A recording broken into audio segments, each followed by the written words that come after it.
est en avril 1996. Oui. Vous vous souvenez de la date? Non. Oui. C'est vrai? Oui. Vous en étiez où dans votre vie à ce moment-là? Alors, à l'époque, donc j'étais mariée déjà depuis pas mal d'années. J'avais une petite fille, Manon, donc qui avait 5 ans et demi, presque 6 ans. Et je travaillais donc dans une pouponnière médicalisée. Voilà. D'accord. Dans le petit village où je vivais. C'est quoi exactement une pouponnière médicalisée? Alors, une pouponnière médicalisée, c'est un endroit où sont accueillis des enfants à temps complet. Ils sont là toute la semaine. C'est des enfants qu'on a retirés en fait de leur famille biologique pour diverses raisons. Et c'est dans ce contexte Oui. que vous avez fait connaissance avec Florie. Oui.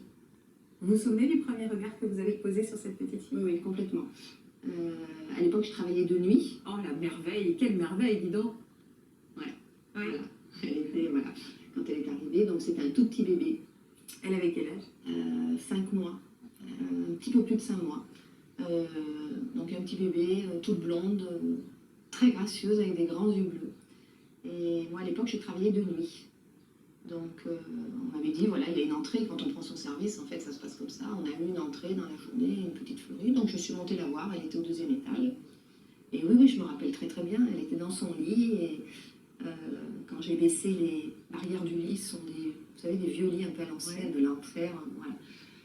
Donc, j'ai baissé cette barrière du lit. Donc, elle était allongée. Donc, Florie était là parce que donc, elle avait eu un gros souci de santé. Donc, elle était plâtrée. Elle avait les 2 jambes de plâtré, l'abdomen et le dos plâtré. Donc elle était un peu emprisonnée en fait dans ce plâtre. Et quand j'ai baissé donc cette barrière du lit, elle m'a fait un grand sourire.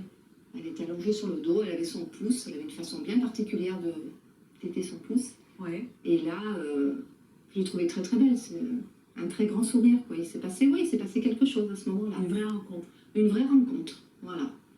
Oui. Vous aviez quoi de son histoire à cette petite Florie? Pas grand-chose au départ. En fait, j'ai fait Est-ce plaisir que vous avez fini par avoir des relations à peu près complices avec cet homme? Alors on me disait que voilà que avec le temps j'allais finir par avoir des sentiments, par l'aimer, par m'y habituer, mais en fin de compte c'est faux. Qui vous disait ça d'ailleurs? Mes parents, voilà. Et en fin de compte non, c'était pour moi, c'était même avec le temps, je l'ai jamais aimé en fait. C'était comme un colocataire.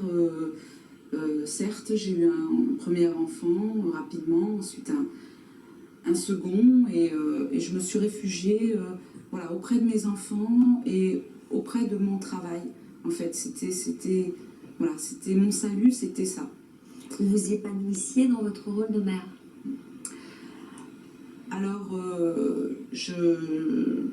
en fait, c'était plutôt l'amour que je recevais de mes enfants qui m'aidait à patienter. Donc, Patienter, vous dites patienter parce que vous saviez au fond de vous que ça allait s'arrêter? je pense que oui, parce que c'était pas du tout la vie. J'étais malheureuse en fait. Voilà, j'ai pas du tout été heureuse durant ces 11 années.